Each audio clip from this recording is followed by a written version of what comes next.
And we're back with Megan. We're talking about what went through her mind right after getting that diagnosis. I know in my case, when I heard a doctor say to my father, "You have cancer," it sends shivers from one end of your body to another. And then 20 years later, a different doctor said the same thing to me.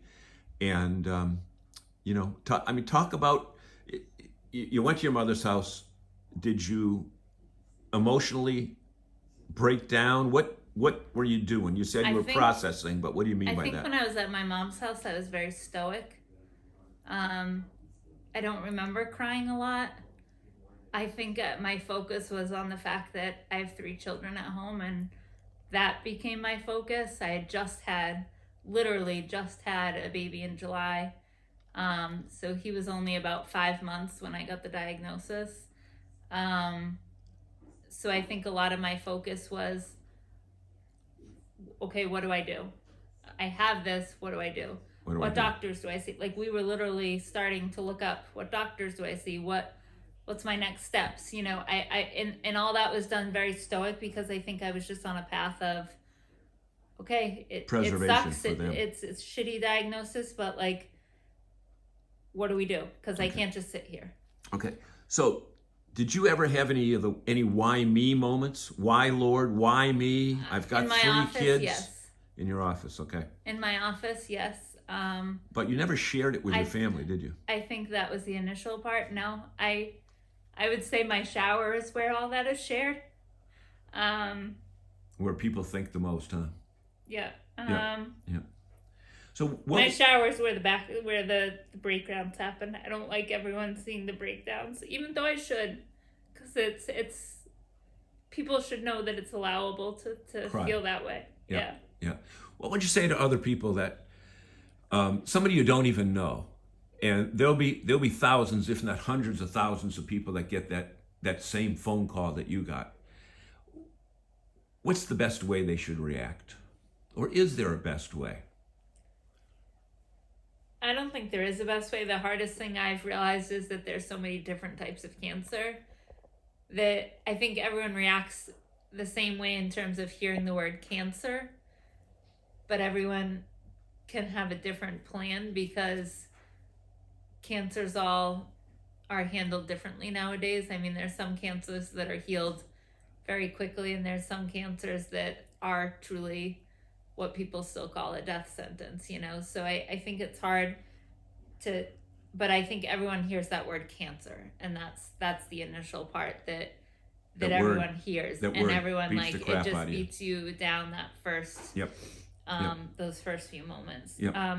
I would say, I guess my few words is, take the time to process. I think I jumped, my way of dealing with things is jumping right back into the norm, and I was back at work the next day. Like, I was back at work Did they the next freak few out when weeks. they saw you walk in the door? Yeah, I mean, I just, that's just me. I was back at work the next few days trying to figure out how to go forward, and no one else really knew except my principals. So I don't think it was really, and my, those Yeah, few the small crew. coworkers, the small group. Everyone that saw me walk out kind of knew something was going on, but didn't really know the Didn't know extent of what. it. We put a GoFundMe page together, I think on January 1st, 2022, that we said, well, maybe we can get $10,000, and we got $10,000 within a few minutes. Does that whole campaign, does that amaze you that people out there are thinking of you? More than amaze me.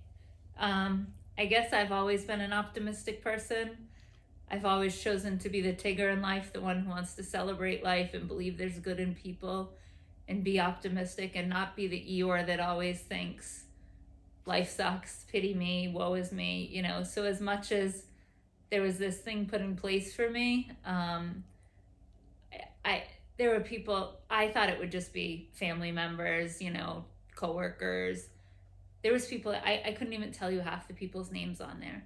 People that reached out and just literally said, I don't know you, but I feel you, your mom. I can relate in that way. Or, I feel you, my mother-in-law had cancer and we had to go through this, stay strong. Like, so it spread from family to coworkers to strangers. I mean, people that I don't even know contributed to the cause.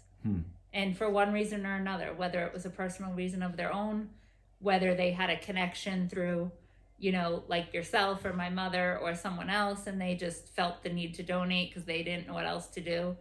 But it alarmed me that many people reached out. I mean, it went well over 10,000 in that day. I mean, it was incredible. Yep. And it's almost at 150 now. Correct. The reality is that money came in handy, because we're going to talk in a minute about your road trip with To New York. with treatments and that type thing. I mean, hotels in New York City are $300, $400, $500 a night. Right. And they don't let family members sleep in the next bed in the hospital. Right. We should also tell people that the page, Let's Move Ahead with Meg. We'll put the title down below and the link. If people still want to contribute, they can do so. And you know what? When we come back with our next segment, I want you to talk straight to your family. Okay.